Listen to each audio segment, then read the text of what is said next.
Buenas tardes, ¿qué tal?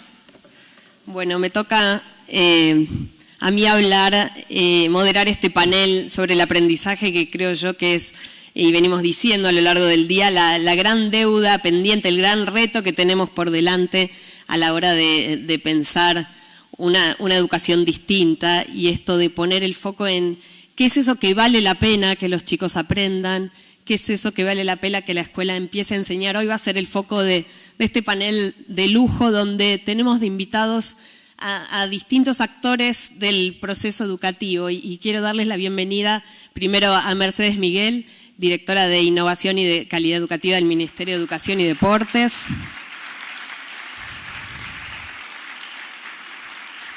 A Sergio Silvestri. Sergio, jefe distrital de Pilar, de la provincia de Buenos Aires. A Claudia Fael, directora de la Escuela Secundaria y Superior número 4, doctor Julio Sola, de Entre Ríos. Claudia.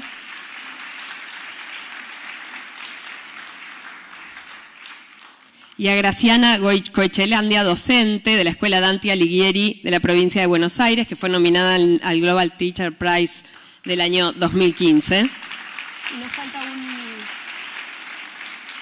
Y vamos a tener la voz de un estudiante también, no sé cuándo, ahora prontito, pero yo quería comenzar el panel y ahora me voy a sentar por ahí. Lo vamos a hacer a modo de conversatorio justamente con la convicción de que poner el foco en el aprendizaje, poner el aprendizaje en el centro, requiere que tengamos una conversación genuina, honesta, franca entre los distintos actores del proceso. Así que vamos a tratar de recrear un poquito esta situación ideal con algunas preguntas, pero quería invitarles primero a ustedes, a la audiencia, a hacer un pequeño ejercicio mental muy breve y en este gran desafío que tenemos de pensar en esos aprendizajes que queremos lograr, creo que vale la pena que cada uno de ustedes, de nosotros, nos preguntemos ¿cuáles son esos aprendizajes que valen la pena para la vida? ¿Cuáles son esos aprendizajes que necesitamos para este mundo de hoy y el que se viene? Hagan un ejercicio mental muy breve, traten de pensar en esos 5 grandes aprendizajes que valen la pena para la vida y ahora me los cuentan, a ver. 1 minuto nada más.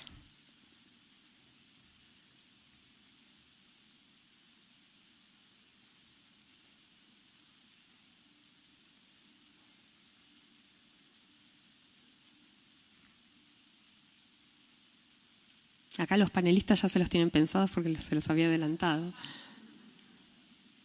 Oye, a ver, ¿quién quiere contar? A ver, ¿quién quiere compartir? Un aprendizaje que valga la pena para la vida. Y uso esta categoría de un autor que a mí me inspira mucho, que es David Perkins, un pedagogo de la Universidad de Harvard, que viene hablando hace tiempo de esto, de que la escuela debería enseñar conocimiento que él llama life worthy, que valga la pena de manera profunda para la vida. A ver, sí, escucho.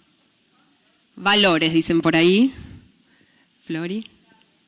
A comunicarte, genial, porque ella trabaja en comunicación, así que me alegra.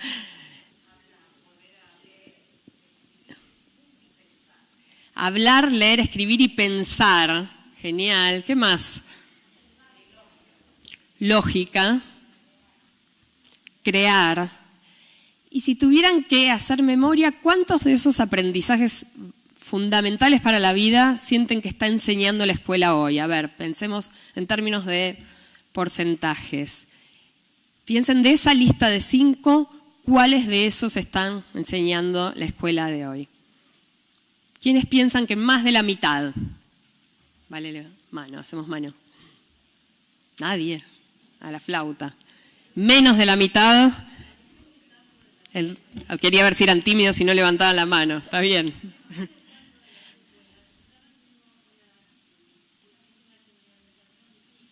Sí, por supuesto, es un juego, ¿no? Es una pregunta muy, muy arbitraria y muy...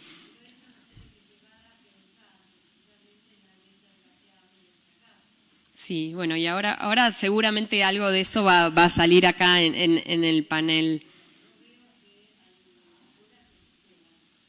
Muy bien, acá lo que dice Ana María es que en esta respuesta hay una enorme desigualdad en qué es lo que están enseñando las escuelas hoy, y eso es una realidad, por supuesto, pero también creo que hay un consenso general, y de eso venimos hablando también en este foro durante toda la tarde, que la escuela de hoy nos está quedando chica, que hay algo distinto que tenemos que hacer. Y en ese hacer, creo yo que uno de los grandes desafíos es ponernos de acuerdo y definir de algún modo de hacia dónde, de cuál es ese norte, de cuáles son esos aprendizajes que valen la pena de manera profunda para la vida. Y el otro gran desafío es saber qué hacer con todo eso que ya sabemos, por lo menos desde el campo de la enseñanza, de las buenas prácticas. Hace rato que sabemos, y lo tenemos estudiado y sabemos muy bien, qué significa enseñar de manera potente, qué significa, cómo podemos hacer para lograr esos aprendizajes profundos.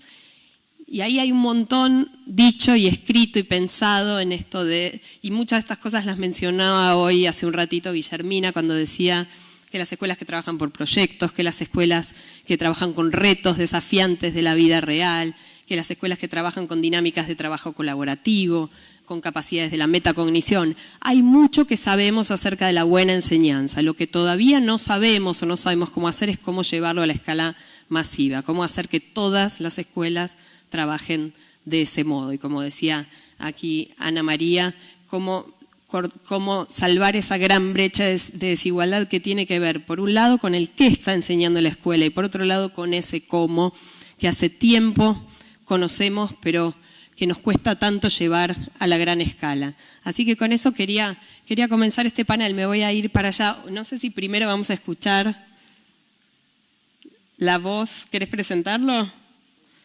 Tenemos el lujo de tener en este panel a una voz que en general no escuchamos mucho en este tipo de eventos, que es la voz de un alumno. Gracias, Meli, tal cual. Les cuento rapidito lo que nos pasó, que se lo comenté a Meli, de hecho ya anduvieron intercambiando mails. En un momento cuando pensábamos esto nos dicen, caramba, a veces los referentes se hablan a sí mismos. Falta la voz más importante, que es la de los docentes y en particular la de los estudiantes. Entonces invitamos a Arián, que también viene de Entre Ríos, han viajado hoy de Las Flores, discúlpenme, que viajó con Graciana, su docente.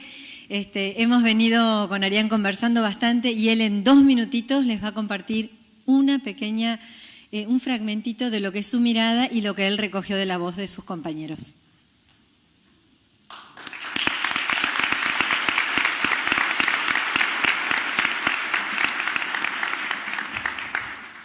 Bueno, ante todo, buenas tardes. Pensé introducir este debate por ahí contando mi experiencia como alumno. Mi situación es que soy un buen estudiante en líneas generales, que siempre está motivado por aprender, se lleva bien con sus directivos, sus profesores y sus compañeros, también en líneas generales. Pero sé que esta motivación por aprender y este amor por el conocimiento que tengo yo no lo pueden expresar muchos de los alumnos en el contexto áulico actualmente. Por eso quiero traer la voz de todos ellos a este foro para decirles que necesitamos una escuela que promueva el amor por el conocimiento, las ganas de aprender y sobre todo que este proceso pueda realizarse entre todos. Bueno, nuestra perspectiva de estudiante se basa en que actualmente los programas de estudios con los que contamos, junto con el abordaje de los docentes, muchas veces hacen del aprendizaje una experiencia poco práctica y quizá a veces poco atrapante. De hecho, cualquier estudiante ligeramente desmotivado optaría por estudiar de memoria cualquiera de los temas que se le presentaron sin reparar en todos los conocimientos que deberían haber adquirido a lo largo del año. Por eso, como estudiante y como representante de mis compañeros que no pudieron estar acá, por razones obvias, quería hacer hincapié en aquellas formas de educación que nos incentivan a nosotros los estudiantes. Estas tienen que ver sobre todo con aquellas que nos instan a participar del desarrollo de una clase, aportando nuestros conocimientos y nuestro pensamiento crítico. Yo creo que ese tipo de ambiente es el que más motiva a los estudiantes. Podría poner, por ejemplo, nuestros profesores de geografía e historia que frecuentemente nos preguntan ¿por qué sucedió este hecho? ¿Por qué creen que este personaje histórico actuó de la siguiente manera, y es impresionante ver cómo todos se suman a la propuesta y todos contestan las preguntas y terminan teniendo exactamente los mismos conocimientos que nosotros los buenos alumnos, simplemente porque el potencial del alumnado, el talento, creo que se despierta con la motivación, salvo en casos particulares, pero creo que sí, que el potencial del alumnado está en la inspiración que puede proveer el docente y el sistema educativo. Otro ejemplo también de aquellos tipos de clases que nos gustan tienen que ver con la realización de algún proyecto, muchas veces, la realización de experimentos. Nosotros tuvimos la suerte, hablo por mis compañeros, yo tuve la suerte de tener un profesor muy inspirador en mis primeros años de primaria, era ya difunto Héctor Crispiani, una figura muy relevante en Las Flores, que motivó mi amor y nuestro amor por la ciencia. El tipo traía minerales, experimentos, por ahí materiales microscópicos para que nosotros observáramos con lupa. Y yo creo que a través de ese ejemplo, quiero caracterizar el sistema de educación que todos buscamos, que es la interacción dinámica con la materia, con los contenidos. Una experiencia práctica, una experiencia que nos lleva a un resultado particular, a una conclusión específica a través de la participación de todos. Bueno, creo, la docente de informática aquí presente, de hecho, hizo con los chicos de sexto año, reformuló una teoría científica, la teoría de los 6 grados de separación, a través del uso práctico y responsable de las redes sociales. Y es impresionante ver cómo se sumaron todos sus alumnos.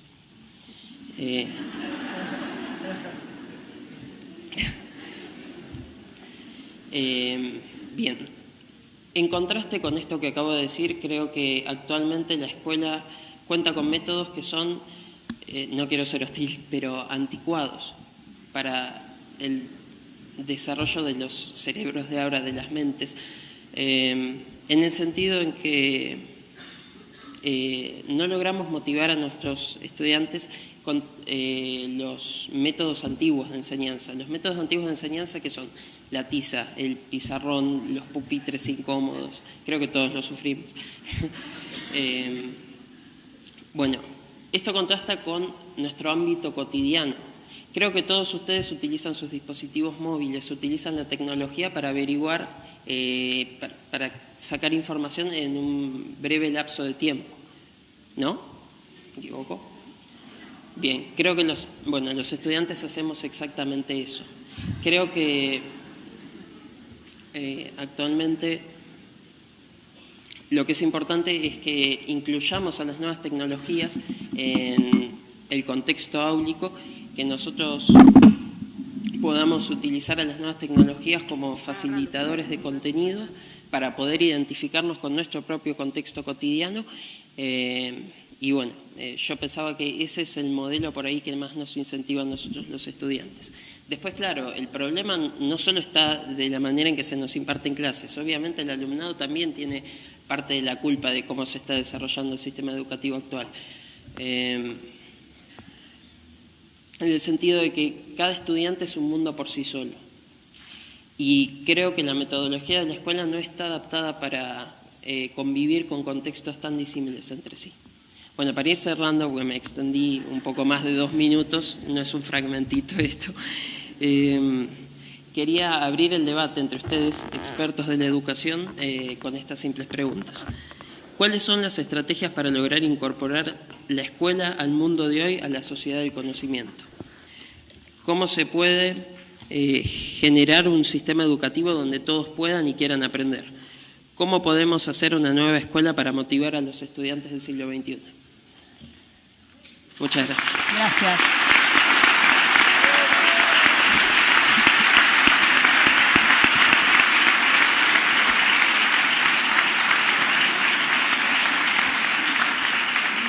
Qué lindo, me encantó lo de la representación del alumnado, ¿no? Que traía. Yo tenía otras, pero me gustan más las de él, así que vamos a empezar por una de las que propuso él. Y es cómo hacer una escuela que genere el deseo de aprender. Nada fácil. Yo creo que, pero como decía él, está en que el alumno sea partícipe y no solamente receptor del contenido que el profesor quiere enseñar o que ha planificado en las famosas planificaciones curriculares, que por ahí no se toma como en las instituciones como una herramienta de trabajo que puede ser corregida, modificada, en permanente cambio según los grupos que cada docente tenga, ¿no es cierto? Y me parece que cuando el alumno deja de ser el receptor, el escucha, sino que es el creador, el partícipe, el ideólogo, cuando los docentes preparan una clase donde el alumno incentiva a su alumno a aprender esa mechita de la curiosidad y de investigar, donde no se le dan las respuestas, sino que hay que buscarlas y hay que probar. Y no importa si nos equivocamos, yo creo que también es importante eso. No significa que el alumno tiene que probar y siempre tiene que salir bien. Eso es importante. Siempre hay que permitir el error y de ahí partimos de nuevo. También sumar. Nuestros alumnos tienen un sexto sentido. Si nosotros queremos lograr que ellos tengan pasión por aprender, nosotros tenemos que tener pasión por enseñar. Ellos lo perciben en un primer momento, ni bien entra un docente al aula, ellos lo perciben. Antes con el título solamente en la mano te validaba a ser docente y a ejercer esta maravillosa profesión. Ahora tenés que tener la pasión para poder motivarlos y cautivarlos en la construcción de ese conocimiento. Buenas tardes. Dicen que cuando el alumno no supera al maestro es porque ni el alumno es bueno ni el maestro es bueno. Arián es un alumno especial en la escuela, es nuestro mejor alumno, podríamos decir, pero él ha traído la voz de todos sus compañeros también. Y yo no quiero mi escuela o mi grupo de alumnos llenos de Arián. A mí me gusta que esté Juani con sus travesuras, me gusta que esté Dayana con el deporte, que estén los mellizos haciendo 1000 travesuras, pero también me gusta, María, que esté con su Twitter todo el día. Quiero eso, quiero la búsqueda del talento en cada uno de mis alumnos. Creo que eso es lo más importante. Nosotros nos guiamos por tratar de homogeneizar a todo nuestro grupo de alumnos y nos olvidamos del talento que cada uno de esos chicos trae adentro. En distintos proyectos he ido viendo que cada uno hace el aporte desde el lugar que puede. Sin olvidar que todos necesitamos un mínimo de conocimientos de matemática, lengua, geografía, historia, ciencias naturales, pero no nos tenemos que olvidar de salir a buscar el talento que cada uno de nuestros alumnos tiene. Todos vienen con una historia distinta, como bien decía Ariana a la escuela, traen un mundo. Por ahí es el lugar donde están más contenidos. Me pasó una experiencia muy cortita. El día del operativo Educar, en sexto año, corríamos el riesgo, como habrán pensado muchos docentes también, de que no iban a asistir. Bueno, ¿qué hicimos? Los convocamos con unas pizzas. Después del operativo iban a tener para comer. Cuando me llama la inspectora a ver cómo iba en sexto año el tema de la evaluación, tuve que pedirle que me diera auxilio porque los chicos eran las 2 de la tarde y no se habían querido ir de la escuela. Estaban en el ámbito que querían y se sentían bien en clase. Tenemos que lograr eso, que esos alumnos se sientan, no diría mejor que en su casa, nada va a estar mejor que su casa, pero hay algunos que vienen con muchas historias atrás y que por ahí en la escuela es el momento o el lugar donde pueden canalizar todo lo que tienen ganas de hacer, siempre que haya un docente que los esté escuchando.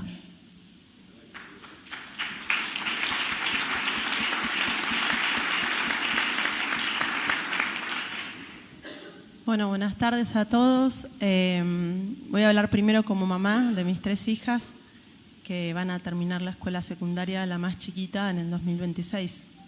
Así que espero estar con salud y activa para ayudarla a ese mundo que no sabemos cuál va a ser. Y después, como secretaria de Innovación y Calidad Educativa, hoy estamos celebrando la Red Federal para la Mejora de los Aprendizajes con las 24 provincias y están ahora trabajando los 24 directores de la escuela secundaria de todo el país, del nivel secundario, porque estamos pensando todos juntos cómo podemos lograr una escuela distinta. Pusimos como meta el 2030, pero resulta que los chiquitos que están hoy en sala de 4 van a ser los egresados del 2030. Y como mamá me pasa a veces que le pregunto a mis hijas, ¿cómo te fue en el colegio? ¿Qué es lo que más te gustó del colegio hoy? Y a veces me responden en el recreo. Entonces me pongo a conversar con ellas, a que traten de encontrar en qué otro momento del día la pasaron bien, porque la pasan bien. Pero hay veces que la pasan mal.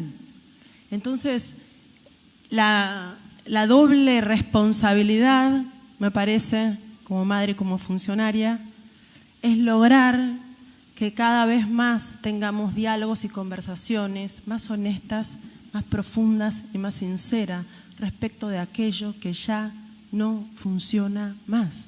Y no tiene ningún sentido que sigamos invirtiendo ni presupuesto, ni energía, ni capacidades profesionales en subsanar un sistema que nos está pidiendo a gritos, como cuando los ecosistemas se lastiman, que cambiemos, que generemos un cambio, que repensemos todos juntos cuál es esa escuela que les podemos dar a nuestros chicos para que cuando salgan a la sociedad en el 2030 sean actores de su propio futuro. Así que me parece que lo importante acá es que nos podamos replantear con máxima autoridad profesional aquello que sabemos que no funciona y poner todas las cabezas juntas a buscar las mejores propuestas y soluciones, porque las hay. Ya hay muy buenas experiencias en nuestro país, en la región y en el mundo.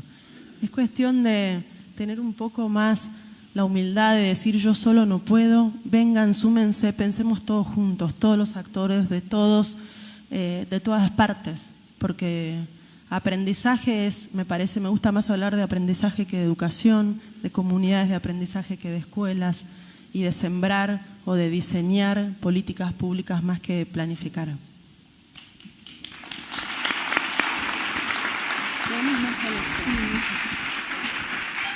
Yo les quiero hacer a ustedes la misma pregunta que le hacía recién a la audiencia, y es ¿cuáles son esos saberes fundamentales para la vida que la escuela tendría que enseñar? Por ahí los está enseñando ya, pero también ¿qué otras cosas están ausentes? Desde el lugar que cada uno ocupa, ¿no? Bueno, arranco yo. Yo provengo del área de informática, entonces para mí el tema de las nuevas tecnologías en el aula es algo que atrapa al chico. No podemos tener al alumno las 24 horas del fin de semana conectado a sus móviles, a sus dispositivos, a su computadora, y en el momento que ingresa a la escuela tienen que apagarlo, cerrarlo, guardarlo. Es una fuente inagotable de conocimiento, pero no quita lo que es un libro también o lo que es la palabra del profesor. El profesor como guía. Yo tengo una consigna que es que debemos ser con los alumnos socios en el aprendizaje. Yo desde informática no me puedo parar al frente de un aula y decir, hoy les voy a explicar esto, porque los chicos ya lo aprendieron, ya lo saben más que yo, me asesoran, tienen mucho más tiempo para probar ese software que yo les quiero traer. Entonces lo mío es acompañarlo con la propuesta. ¿Qué les parece si hacemos algo? Me pasó algo muy particular el viernes pasado, tengo con un grupo en la última hora. Me acordaba que había visto por ahí el concurso que organizaba un certamen, creo que era la Secretaría de Turismo, el viaje ideal. Entonces me puse a hablar con ellos, le digo, ¿quieren participar? Bueno, leímos las bases, las condiciones, hablaba de primera semana de septiembre, dije, vamos a enganchar justito. Bueno, ese viernes terminé la clase con ellos, nos encontramos a las 7 de la tarde en una de las casas de los chicos porque ellos querían seguir viendo cuál era su viaje ideal. Querían armar la propuesta, el proyecto, y hasta planearon encontrarse el domingo para llegar al día 7 de noviembre y poder entregar la propuesta. Es el incentivo, es las ganas, es saber que en la casa a la tarde sí vamos a poder usar los celulares, porque no tenía por ahí el requisito de la escuela de prohibido usar el celular en el aula. Es la motivación. Creo que algo que también necesitamos, aparte de los que estuve de acuerdo con lo que dijeron, valores fundamentalmente, como un primer paso, el trabajo colaborativo, la enseñanza del cooperativismo y del emprendedorismo en la escuela secundaria. Creo que es fundamental que el alumno se lleve herramientas para, si no quiere seguir estudios superiores, por lo menos tenga la idea de cómo poder generar su pequeño emprendimiento. Y otra cosa que me ha costado, y por eso lo digo, que creo que hay que hacer mucho más hincapié, es que el idioma inglés, que es la barrera que por ahí tenemos cuando podemos salir fuera del país, eso tenemos que estar muy aceitados y tenemos que manejarlo mucho mejor de lo que lo hemos hecho hasta ahora. Hay niños que por ahí hace 12 años que están en la escuela entre primaria y secundaria y tienen un deficitario uso del idioma inglés, y es lo que les va a abrir la puerta de todo. Mientras estemos atrás de una computadora con algún traductor de páginas nos vamos a arreglar, pero en el día a día y en la vida cotidiana, donde tengamos que trasvasar por ahí las fronteras del aula, se nos complica bastante. Esto por ahí es un conocimiento ya más ajustado de lo que realmente necesitamos, pensando en nuestro futuro, en el futuro de nuestros alumnos a 10, a 20 o a 30 años. Bien, yo me quería referir, cuando hablaban de los aprendizajes, tiene mucho que ver con la autoridad pedagógica. La autoridad pedagógica del docente tiene que ver con el saber experto de cada una de las materias, tiene que ver con el respeto de la normativa, pero también tiene que ver con la relación con los otros, con ese compromiso y con esa pasión que hablaba en un comienzo. Les cuento una experiencia. Me tocó dirigir una escuela que no tenía egresados. En el año 2012 se graduó la primera promoción de egresados de secundario, egresaron 30 con el título de bachiller en artes visuales. Era la primera generación en todas las familias que egresaban 30 alumnos en una población con vulneración de muchos derechos, no solamente educativos, sino también sociales, sino también de salud y también alimentarios. Y había en ese momento 200 desertores en esa institución. Con el cuerpo de profesores lo que hicimos fue averiguar los teléfonos. La mayoría de esta gente tenía celulares, que generalmente no tienen crédito, entonces no los podés llamar. Averiguamos dónde hay una cabina para poder llamar a estas personas que no tienen crédito. Había una cabina en el centro de Derqui, provincia de Buenos Aires, en donde se podía llamar a costo del que llamaba a estos celulares. En 5 meses de esos 200 se recuperaron 97. Al año siguiente, en esa institución, que habían egresado primero 30, egresaron 43. Y al año siguiente egresaron 63. Me parece que tiene que ver mucho con el compromiso.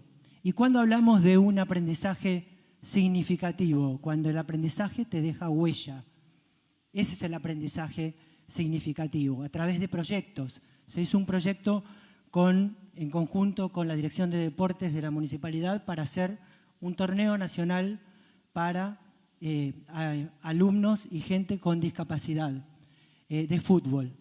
Y ahí los alumnos aprendieron estadística, aprendieron a armar un fixture, aprendieron a usar las nuevas tecnologías, aprendieron el uso de la matemática, de la estadística, construyeron su ciudadanía, y estos alumnos que no venían a la escuela estaban de 8 de la mañana a 5 de la tarde, todos los días viajando en un colectivo de línea, sin recursos, solamente buscando las estrategias para que la línea de colectivo nos lleve gratis y ayudando en el almuerzo, preparando la comida, atendiendo a todos estos jóvenes con capacidades diferentes. Y cuando terminó el torneo, la verdad es que todos querían seguir ayudando a estas personas, a estos sujetos. Si nuestros alumnos son sujetos complejos, sujetos sociales, sujetos emocionales, sujetos psicológicos, nosotros tenemos que trabajar desde ese lugar, no solamente desde el conocimiento. Es la manera de construir ciudadanía. Uno de los alumnos, cuando egresó en 2015, me dijo, tenía una beca en la Ciudad Autónoma de Buenos Aires, 18 años.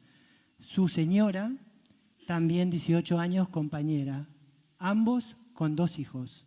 Y tenían una beca porque eran cartoneros, venían a la ciudad de Buenos Aires, yo firmaba el certificado de escolaridad para que puedan seguir con esa beca, y durante 3 años pudieron terminar los estudios superiores. Eran rechazados en todas las escuelas porque tenían 2 hijos, siendo tan jóvenes. Me acuerdo, Clara en ese momento estaba embarazada y pudimos sostener su escolaridad. Egresaron y cuando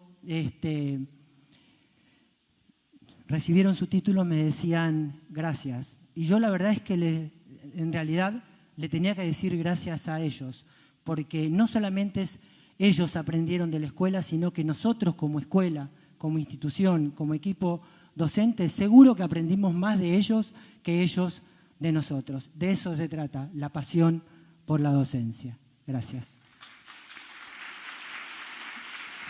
Sí. Bueno, yo creo que nosotros siempre, cuando nosotros con los chicos iniciamos el turno, siempre le digo a ellos que el colegio tiene que ser su lugar, la escuela tiene que ser su espacio.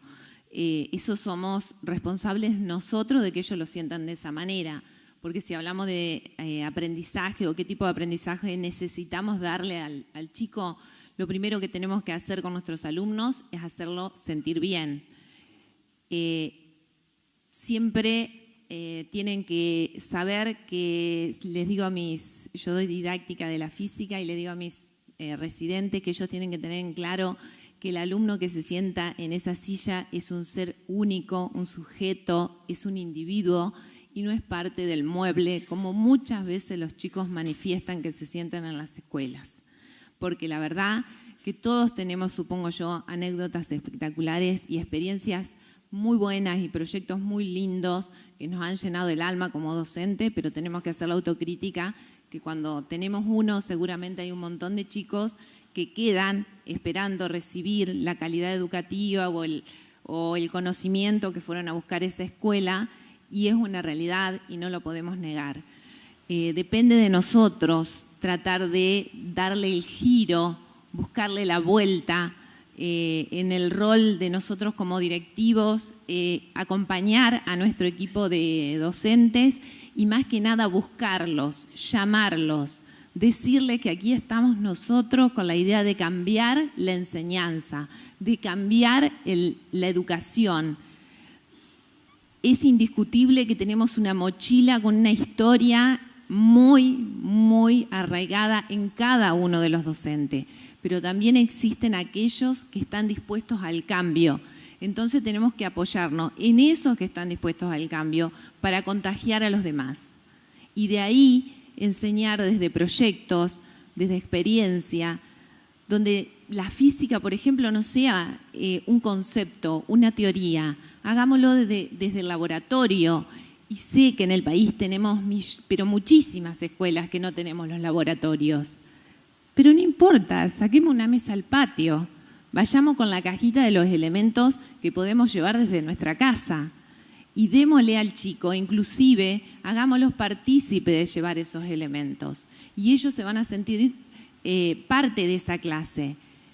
Y démosles para que sean ellos los creadores. Entonces, de esa manera, tanto el docente, el alumno, el equipo directivo, no van a ser piezas sueltas de una escuela. Van a ser la comunidad educativa que está peleando por cambiar esto que queremos cambiar hoy. Yo he trabajado en proyectos como docente muchos años. Los resultados han sido espectaculares. Amo lo que hago, le pongo todo el corazón y siempre digo que hoy en día la realidad social nos ha atravesado, las necesidades sociales nos han atravesado y tenemos, lamentable o no, hacernos cargo de eso mientras estamos pensando en enseñar. Porque si nosotros tenemos chicos con necesidades básicas, con problemas pero gravísimos de violencia, no podemos pensar que a ese chico le va a interesar más que nosotros desarrollemos la suma de polinomio y que la tiene que aprender sí o sí con todo lo que le pasa detrás. Primero hagámosle sentir que él nos importa, que él es un ser humano, que nos interese y que nosotros estamos ahí para lograr en él un cambio, un aprendizaje, de formarlo como ciudadano crítico, quizá que sea capaz de tomar decisiones por él mismo y que vaya a formar parte de esa sociedad donde vive, pero con decisiones propias, sin que nadie le diga lo que debe o no hacer, que sea responsable de esas decisiones. Creo que eso es lo que nosotros tenemos que llegar a enseñar en esta Argentina que es tan rica y que tiene tantos adolescentes con ganas de aprender. No le sigamos echando la culpa a los adolescentes. Creo que es hora de que los grandes nos hagamos cargo y más aquellos que estamos en ciertos roles. Yo quería retomar muchas cosas en común que salieron recién de las voces de los distintos protagonistas. Por un lado, estamos todos coincidiendo en la necesidad de que la escuela garantice cierto saber común, cierta transmisión de la cultura, pero al mismo tiempo potencie los talentos de esa enorme diversidad de alumnos que tenemos enfrente. Todos coinciden en la necesidad de pedagogías más activas que sitúen a los alumnos en el rol de protagonistas, de constructores, de productores de información. Todos parecemos coincidir en la importancia de los vínculos, de estar cerca, de acompañar, de la pasión. La pregunta que me hago, y me gustaría preguntársela sobre todo a Sergio y a Mechi, es ¿cuál es el camino para lograr esa visión desde la política pública y también desde tu rol en los mandos medios, en la supervisión del sistema escolar, que creo que son dos de los espacios donde más hay por hacer, donde mayores desafíos hay por delante? Entonces me gustaría conocer la mirada de ustedes dos y después también de aquí, de las colegas, pero primero de ustedes dos, sobre cuáles son los desafíos y cuáles son esos pasos que hay que dar. Bien, como primer paso, los docentes tuvimos la responsabilidad durante años de educar de alguna manera generaciones. Y la verdad es que el Estado nos dio esa responsabilidad, pero al mismo tiempo, como decía tanto Axel como Esteban, no fuimos en algunas oportunidades tan capacitados para eso, en este mundo en constante cambio. ¿Qué es lo que estamos haciendo desde mi rol como jefe distrital?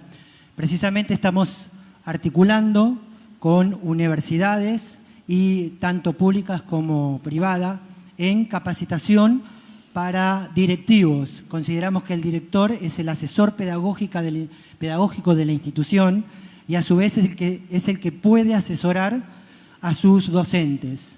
Precisamente pasado mañana, el jueves, hay una capacitación de círculos de directores para secundaria. El 16 probablemente de noviembre hay una capacitación tanto para primaria como para secundaria a nivel distrital para capacitación directiva en gestión y en esto que tiene que ver con clima escolar, que es tan importante porque todos queremos ir al lugar donde somos reconocidos, donde le importamos al otro. Hay un autor que se llama Pablo Pinó, que es uno de mis preferidos, en su libro Autorizar al Mundo, él habla que el alumno tiene que ser un sujeto que debe sentirse alumno y el docente debe ser un sujeto que debe sentirse docente y ser reconocido como tal. Por eso es importante esto de autorizar al otro como tal, autorizar al docente como docente, precisamente capacitándolo en todas las disciplinas y en cada una. Bueno, nosotros la verdad es que tenemos como guía la pregunta que nos hiciste antes, Meli, ¿qué vale la pena aprender? Y en las mesas de trabajo federales, con todos los equipos técnicos de las provincias y también desde el equipo del Ministerio de Educación y Deportes, cuando pensamos la estrategia de la política pública nacional, nos estamos replanteando qué vale la pena aprender, qué es aquello que nuestros jóvenes deberán saber al momento de terminar la escuela secundaria. Y creo que el gran desafío que tenemos es cómo vamos a seguir identificándonos y poniendo el valor agregado de ser humanos en un mundo cada vez más impregnado por tecnologías, cada vez más globalizado, donde las fronteras se van a ir borrando y va a ser cuando más fuerza vamos a tener que tener en la identidad de país, de nación, nuestras culturas, respetar otras culturas y otras religiones, y ese saber que da el ser ciudadano global, ciudadanía global, un ciudadano que sea capaz de desarrollarse en su propia comunidad y también en el mundo. Entonces, detrás de esta pregunta, ¿qué vale la pena aprender? Indefectiblemente llegamos a tener que planificar y pensar también con qué docentes vamos a trabajar adentro de las aulas y de las escuelas para que ese saber sea aprendido. Y después, por supuesto, terminamos en con qué evaluaciones vamos a medir si estos nuevos saberes están sucediendo. Así que el desafío es muy grande, lo estamos trabajando por suerte entre muchos, no estamos solos, pero el pensar y repensar la escuela secundaria necesaria tiene que ver con que tenemos que salir de un alumno que responde preguntas a un alumno que formula muy buenas preguntas. Y hay un autor que es Charles Feidel, que escribió un libro que se llama Habilidades para el siglo XXI y plantea que en los años que vienen el gran desafío es que nuestros estudiantes puedan resolver los problemas que aquejan a su comunidad, a su país y a la región. Y él menciona 5 problemas estratégicos, le llama las 5E por sus siglas en inglés, pero son energía, educación, equidad, todo lo que tiene que ver con medio ambiente y economía. Y que si logramos tener alumnos capaces de comprender y resolver las problemáticas a la escala que sea de estas grandes dimensiones, vamos a estar logrando una mejora en la calidad de vida. Sí me parece, para terminar la pregunta, ¿qué vale la pena aprender? ¿Qué vale la pena enseñar? También tenemos que replantearnos el valor de la educación, el valor agregado que la educación tiene en la sociedad, que va a generar un país que tenga mayor capacidad de desarrollo humano, desarrollo social, cultural y productivo. Y eso lo da el sistema educativo. Eso empieza a suceder en nuestras aulas a la edad que nuestros niños ingresen al sistema. Muchas gracias. Bueno, y me quedo con la reflexión de Mechi pensando en esto de qué vale la pena aprender y qué clase de ciudadanos queremos generar en las escuelas. Y me quedo con esto de ciudadanos globales preocupados, con conocimiento, pero también con el deseo y la voluntad de resolver esos grandes problemas que la humanidad sigue sin resolver, como decís vos, ¿no? Desde la esquina de nuestra casa hasta el calentamiento global, ciudadanos que tengan la voluntad, el deseo y la capacidad de trabajar con otros para embarcarnos en esta apasionante aventura que es la vida y el trabajo con otros hacia la resolución de fines compartidos. Así que les agradezco mucho por traer sus miradas, sus voces a este panel y agradezco mucho al Foro Educar 2050 por dedicar un panel completo al aprendizaje y poner el aprendizaje en el centro. Así que muchas gracias.